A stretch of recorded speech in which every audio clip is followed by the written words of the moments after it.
Hi, everyone, and welcome back to Imagine Spotlights. We're here today on behalf of the ADA BT1 Collab to continue with this fantastic interview series. Every week, all throughout the American Diabetes Association's Imagine camps, we've been chatting with an awesome and inspiring person living with diabetes. We've heard from some really amazing individuals. They've shared their perspectives and experiences with you, helping to show us what it means to live beyond their diagnoses. We've talked about just how important it is to get connected and find community. And that's, after all, why we're all here, why all you campers are watching, and yeah, we're really excited to keep doing that. My name is Todd Boudreau. I am the Director of Content at Beyond Type 1. I myself have lived with Type 1 diabetes for a little over 21 years now, so probably just a bit longer than one of our interview subjects' lives. I've used every kind of diabetes technology, all the different kinds of insulin. I've really kind of been through it all, and I'm really excited about who we're interviewing today. We're going to be chatting with Jaime and Mila Ferrer. Jaime is a Division I baseball recruit. He recently committed to playing baseball at Florida State University. And his mom, Mila, is actually a coworker of mine at Beyond Type 1. She's a program manager, and she's been involved in the diabetes community for a really long time. So excited to chat with both of them. I want to start by letting them introduce themselves. And why don't we start with Jaime? So I'm Jaime Ferrer. I'm 18 years old. I was diagnosed when I was 3. I've used a couple insulin pumps. I use a lot of technology. I play baseball. I'm at Florida State right now. I'm a catcher, or for those of you who know about baseball, and I just like educating other people and helping out as much as I can for young kids or anyone who has any questions. I like being a role model for them. Awesome. And Mila, I really want to hear from you also. Can you share a little bit about the work that you do at Beyond Type 1 and maybe how Jaime's diagnosis kind of inspired you? Sure. So hola everyone. My name is Mila Ferrer. As you heard, I am Jaime's mom. That's the baby of the house. He's the youngest of 3 boys. And as he mentioned, he was diagnosed when he was 3. He had all the symptoms, but we were clueless about what those symptoms meant. Thankfully, he was not diagnosed on DKA.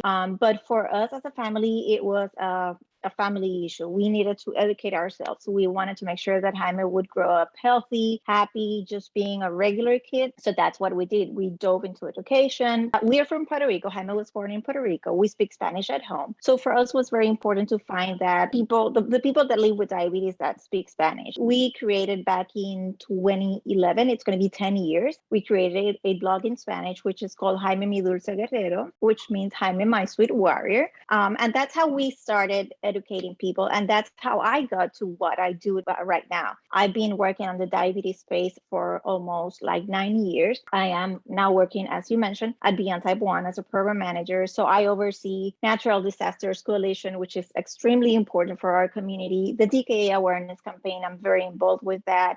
And also I manage a couple of different communities and coalitions because we believe that education is what it's going to keep us going forward and keep us healthy. And we're going to do it in Spanish, English, and no matter what language it is. Great. That's incredible. I know that's also only a fraction of the work you're doing, so I appreciate you keeping it short there. And you said Jaime was only 3 years old when he was diagnosed. I want to ask you, Jaime, do you remember anything about that time? I know most of us don't remember much from when we're 3, but it was something so big. Maybe you do? Yeah, not really much. I can't remember much. For me, it's honestly kind of natural living with type 1 diabetes. It's all I remember. So I can't remember much. So ever since I can remember, I've been checking my blood sugar and sending some insulin. So it's normal for me now. Yeah.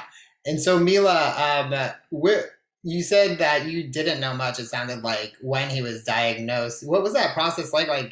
Did they think it was something else before he was diagnosed? What was the diagnosis like? Where did you turn to for resources? Were there resources available in Spanish? You also said that he was not in DKA, diabetic ketoacidosis, which is great.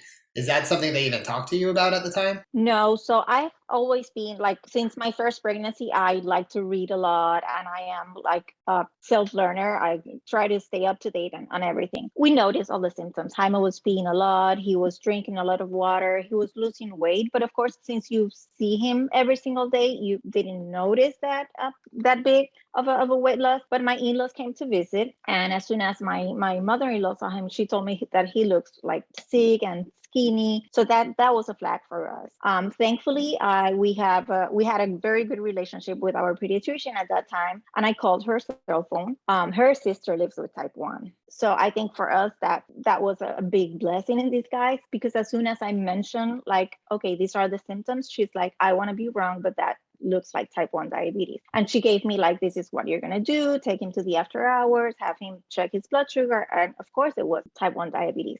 That's why he was not on DKA.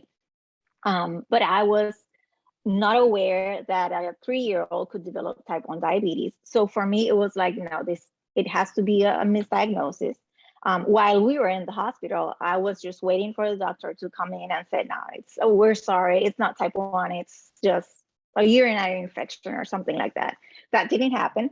And we were educated at the hospital. They bombard you with tons of information.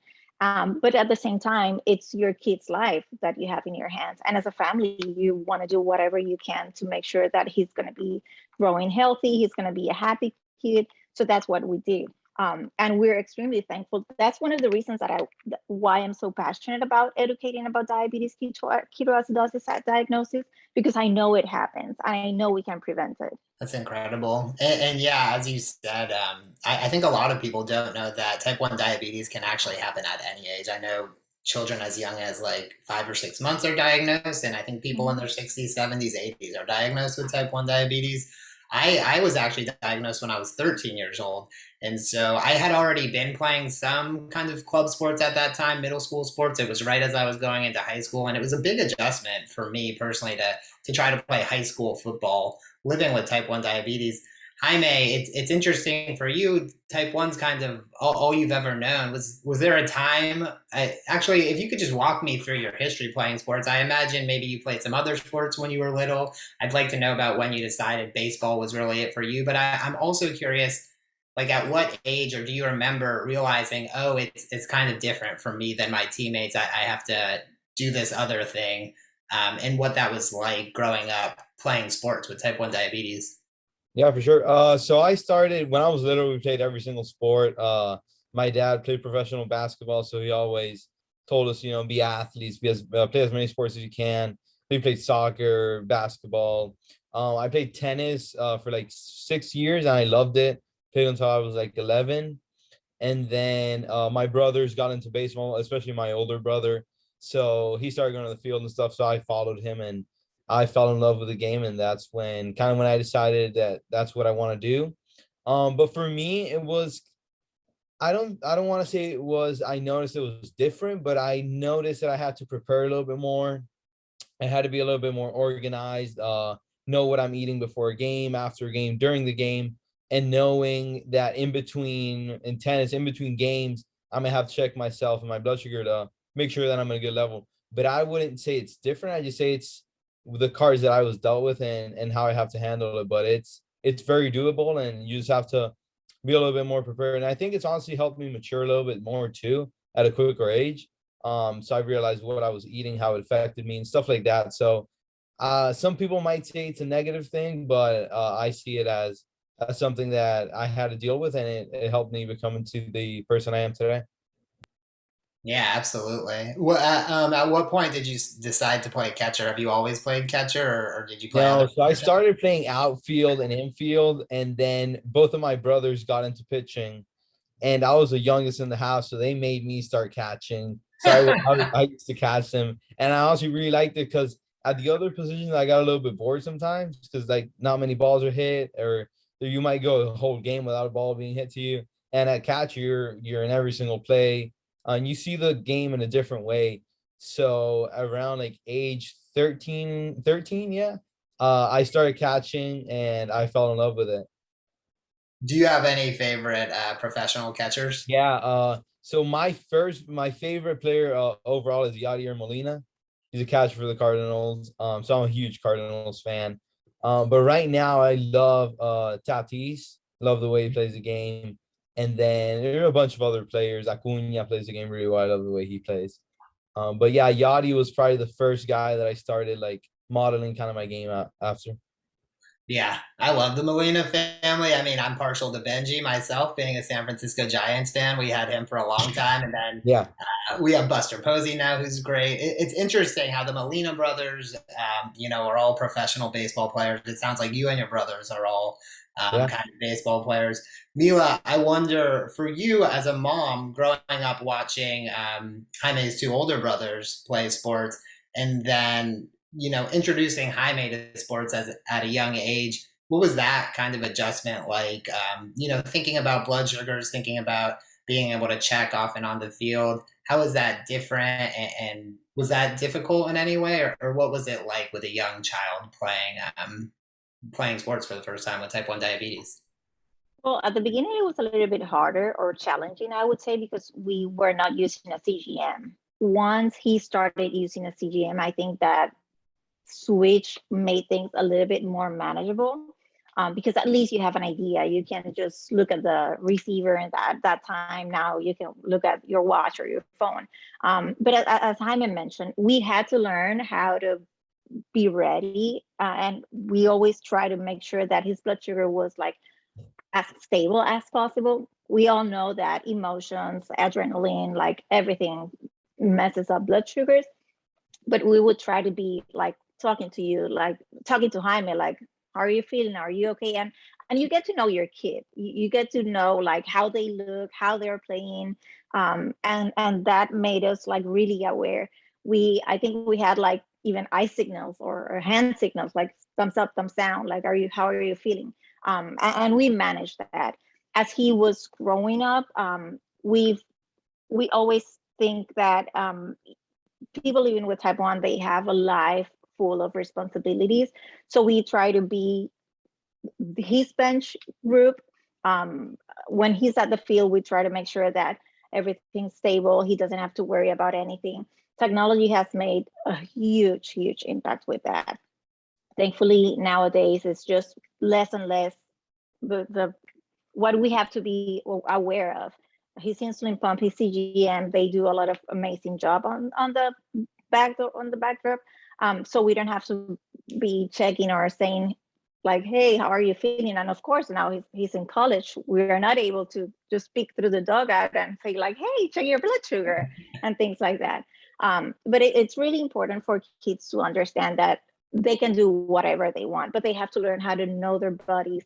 And they also have to know that their parents are on their team. They want to make sure that they can play well, they are happy, they're healthy, and they're enjoying what they're doing. Jaime, do you agree? Do you think that technology has kind of helped with your ability to play sports with Yeah, diabetes? 100%. Yeah, because nowadays it's a lot easier managing it, and because I have my pump in my back pocket, and even here at the school there's the one of the trainers, or the like, he deals with like the players and stuff. He'll have my follow on his phone, so he'll know if I'm dropping, if what however it's going to, I'll have a little bit more help. So technology for me has been a huge help, and not only for just playing sports, just everyday life. Just like the pump is a little bit more. I'm wearing the tandem right now, so it Yeah. lowers the basal, it raises the basal, stuff like that. So it helps a lot during exercise too. So I don't have to be sitting out for 30 seconds to check my blood sugar. I can just take a quick peek and keep doing the workout. So technology has been a huge help for us. That's great. And I was not lucky. I didn't ever really get to go to a diabetes camp as a kid. I finally went to one as an adult a couple years ago. One of the Beyond Type 1 slipstreams that they do with Connected in Motion. But the ADA has these great Imagine camps. I know you were always playing sports, so I'm not sure if you had a chance to go to a diabetes camp, but did you ever go to a diabetes camp? And if not, did you ever have any kind of sleepaway camps or anything like that, like traveling stuff that you did where you were away from your parents as a kid with diabetes? Not necessarily a camp, but we went to like 6 or like 7 or 8 Friends for Life in a row. Oh, So I wow. got to meet a bunch of people, a bunch of friends that I still talk to that have type 1 diabetes. I got to meet athletes with type 1 diabetes. And that kind of showed me that it is more possible than you think. You see NFL players that have type 1 diabetes, racers that have type 1 diabetes. So you can do anything with type 1 diabetes. And that honestly showed me a lot. And it's a great experience, I think, for any kid that's recently diagnosed or someone who's had it for 10 years but wants to meet more people and see that it's more normal, everyone has it, and it's really possible to have a successful career in athletics, for example, with type 1 diabetes, because you see all the examples out there. Yeah. And you're kind of at a camp right now, right? It's like summer training camp. Exactly. Yeah, we had like a week of orientation where it was only athletes. And now we're taking 4 classes. So it's kind of like a camp. It's actually my first time being away from my parents like that for the night and stuff. So it took me a little bit to adjust, waking up to the CGM and stuff like that. But I'm really used to it. I set my alarms now, so I'm getting a lot better at that. And Mila, I've got a couple follow-up questions for you. I'd love to know how you made the decision to go to those diabetes events. Did you know ahead of time that having a sense of community would be important? Is it something you kind of discovered along the way? So I'd love for you to tell me a little bit about how having a diabetes community has impacted your and Jaime's life. And then I'm also curious just about what it's been like for you having him, away from home for the first time. Wow. Yeah. No. So when Jaime was diagnosed, I like the internet was not as popular as it is now, but we still had like some sort of communities and things like that. And I started Googling type 1 diabetes on kids. I was able to find a forum, which is the Children with Diabetes Forum. And I met this lady that at that point, her son was, I think he had been living with type 1 for almost like 20 years. So she was like my encyclopedia. Like every single question I had, I know she would have an answer. And why is that? Because of course we have a great medical team. We can reach out to them, but they do not live with type 1 at home. And it's completely different to read and know all the diabetes education, like the book stuff. And it's very different to raise a child with type 1. So when I found that it was an extremely welcoming community, I had all my questions answered. That's when I said, okay, but why we don't do this in Spanish? And that's why when I started looking for that community in Spanish, and little by little, I kept discovering new people here in Mexico, Colombia, Venezuela, and different parts of the planet. In Spain, I have a lot of friends too. And we talk the same language, and we were going through the same thing. So having a community, it's incredible. It could be through a camp as the Imagine camps. Having that experience for kids, it's incredible. It's, as Jaime mentioned, it's knowing that you're not alone. You're not the only kid living with type 1, because there are many families that I've met along the way that are like, okay, my son doesn't know anyone living with type 1. So going to a camp, it's the perfect location to meet those kids and to start new friendships. I think when you're on social media, you see a lot of memes of like when you see another type 1 on the wild that you go crazy. Sometimes it feels like that because families feel kind of alone, even though they have a support network of their families and friends. But if you're not living with type 1 at home, it's a little bit different. They might say, yeah, okay, we get it, but they do not get it. So going to camp, going to conferences, meeting other families that go through the same thing that you go, it's incredible.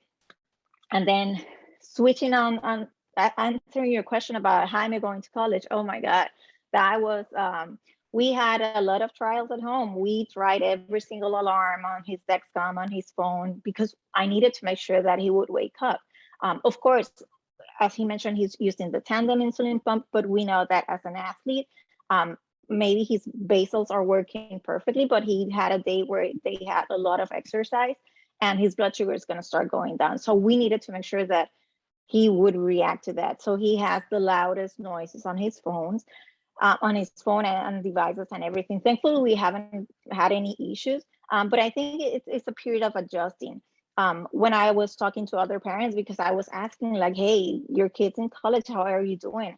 Every parent, they told me the same thing. When they're at home, I think they listen to the alarms, but they just decide to stay asleep. When they are by themselves, they know they have to do something. And I think that's really true, because sometimes if we see that things are not, the blood sugar is not coming up, I would text him and he's already up. He's like, I've already treated, I'm good, I'm fine. Okay, so I can go to bed. But it's very interesting. It's letting go of that protective environment that you have, and knowing that you have to trust this technology, and also you have to get a good communication with your kid. You're not doing these because you want to bug them. You just want to make sure they're happy and they're healthy, and for him that he's enjoying his college experience. So And how are you enjoying the college experience so far, Jaime? It's been different. It's a lot of adjustment.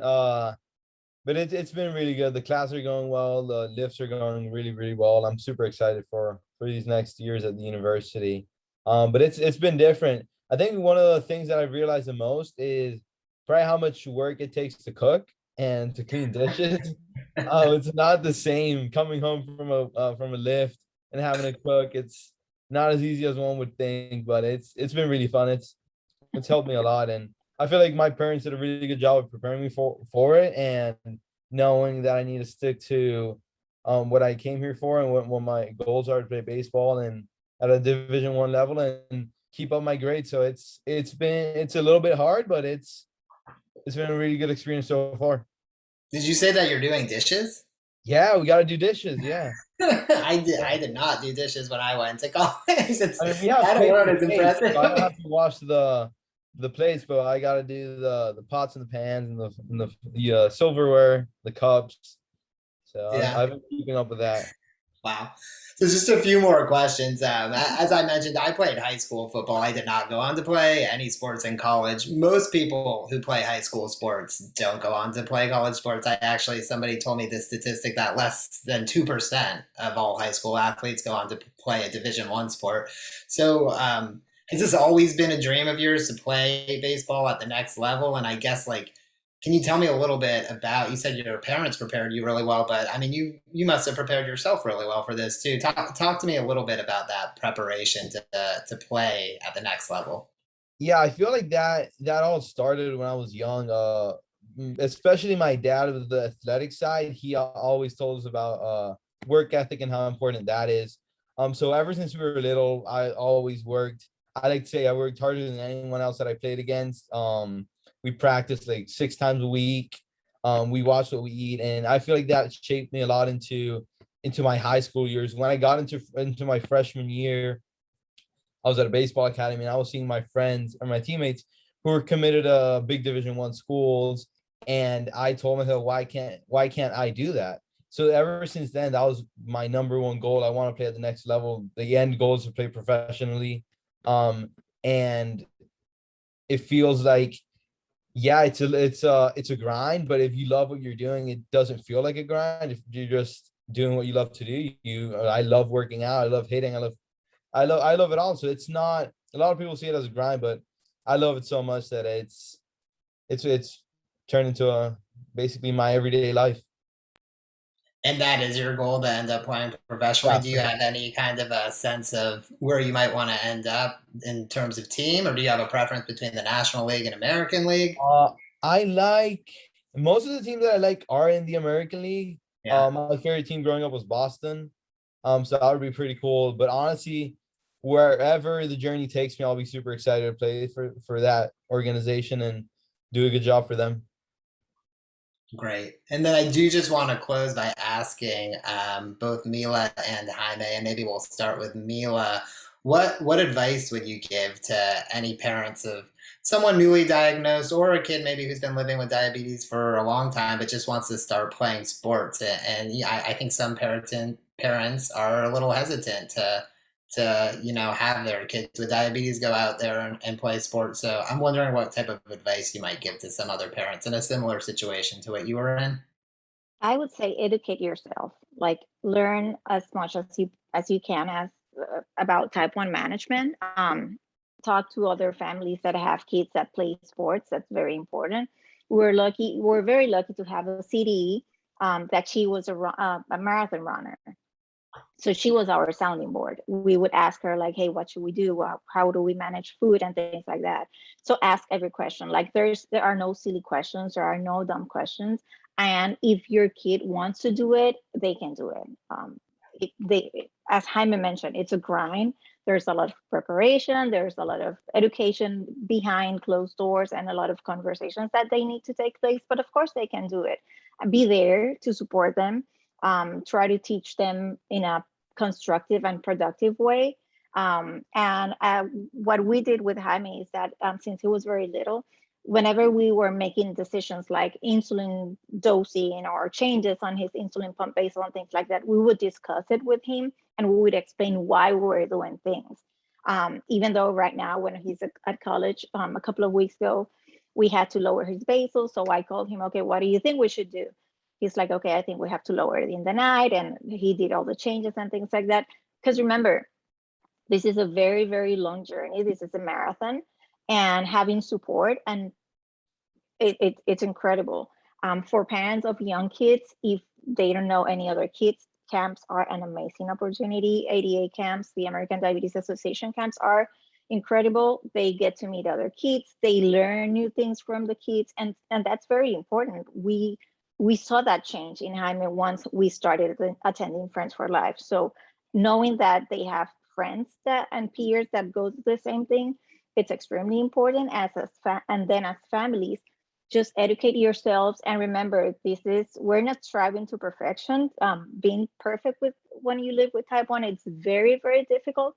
So give yourself a pat on the back, breathe in, breathe out, and then start over. Like mishaps are going to happen. We're going to have better days than the others, but we just keep learning from that and keeping that on our minds and memories just to make sure that we don't make the same mistakes. And if it happens again, we know how to solve it.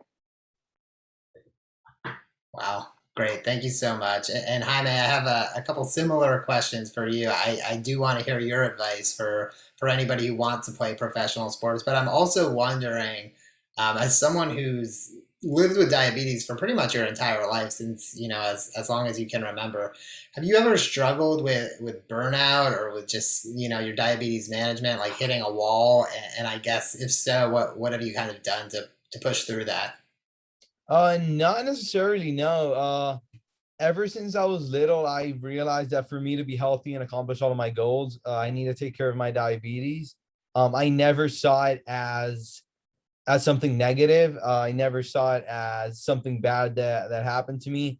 I saw it as what I was dealt with, and it's honestly an opportunity for me to educate other people and to help other people in the community. And for me, I never thought about, oh, I don't want to deal with diabetes, because I have to. And if I want to feel good and be able to practice and play my games or whatever I'm doing that day, I need to take care of it. So I never saw it as a bad thing. So I never really had any burnout.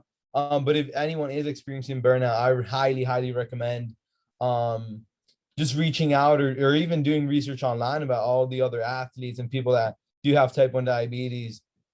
So you don't feel alone. You don't feel like you're the only person doing it. And also attending camps would be huge. For me, when I started meeting other people and I saw what other people were doing, I used to not like injecting myself. But then I saw other kids doing it, other athletes doing it. And I said, if they're doing it, I'm going to have to do it eventually. So let's start now.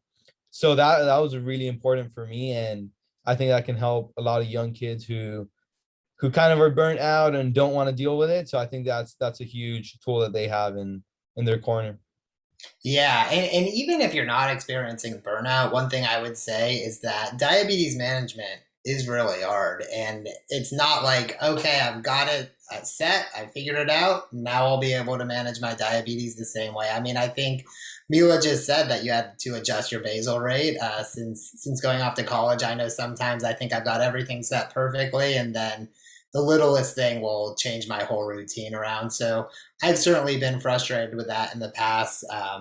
And I think being frustrated is okay because, it's not going to be perfect no matter how hard you try. So That's really great advice. And yeah, I think, even if professional athletes and, competitive athletes have difficult times managing their diabetes at some point and need to make adjustments.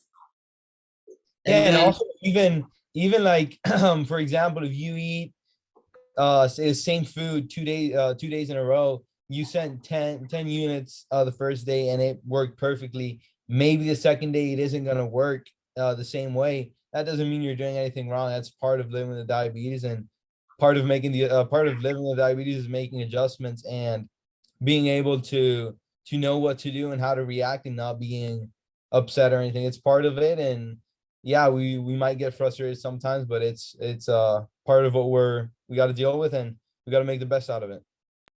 yep. And I think you said that you're wearing your pump in your back pocket now. Is that Yeah. where you always have it? Where do you keep your CGM? No, so I'm wearing my CGM in my arm right now. Mhm. For games, I can't wear it in my arm though, because I got hit one time in the CGM and then I started bleeding, so I can't wear it there. And then, so what I do, I'll try to put the pump in my lower back on my right side because I slide on my left side, and then I'll put the pump on my right back pocket. And then I'll wear the CGM either in the back also, or sometimes I'll wear it in my stomach, but I like sliding head first, so I can't wear it in my stomach that much. So we just try to circle around and try to find spots that sometimes maybe I haven't even tried that might work. And that's something that also, being in a community with people that have type 1 diabetes, you can ask them, like, where do you wear your site? What works best for you? And everyone's different, but experimenting with that is super helpful too. And I know they've cut down on this a lot, but as a catcher, do you ever have any rough collisions at the plate? Uh, Sometimes you do. There's a rule where you actually can't hit the catcher if you have a clear path to the plate. But in this season, I had like 2 or 3 plays where I got hit, but I protected, like, I wasn't in a bad position to get hit. I kind of expected it coming, so it wasn't that bad, and thankfully the pump or the CGM weren't affected. Awesome. And you've already given so much great advice here, but I guess just as we close out one last time, is there anything you want to say to all the kids watching, all the parents watching, anybody who might, be attempting or really wanting to play competitive sports at the next level, or, just sports recreationally with Yeah, it? any level of sports that you're playing at, it's gonna be a change. It's gonna be different than your teammates. You're gonna see your teammates getting to the field and they didn't even check like the carbs or what they ate before. They didn't prepare as well. But you're gonna have a different situation. You're gonna have to be more prepared with what you're eating in between the game. You're gonna have to check a little bit more, but you can't see it as something negative. You gotta see it as what you're dealt with, and you got to make the best out of it. It's not something that's going to stop you. There's a bunch of examples of major league players that have type 1 diabetes, people that do the Ironman that have type 1 diabetes. So if they're doing it, why can't you or your kid do it? So I would just say get educated. Being in a community could also help a lot with your kid, and even you learning about other examples and applying those techniques in your life.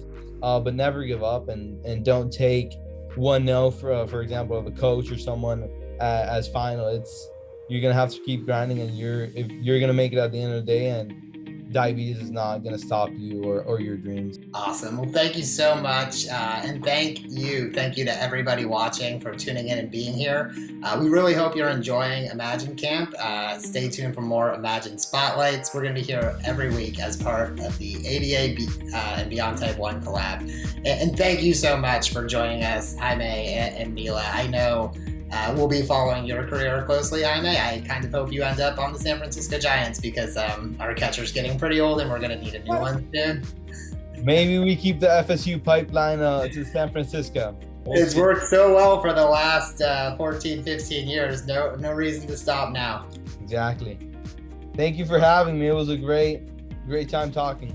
Yep. Thanks, everybody. Bye. Bye.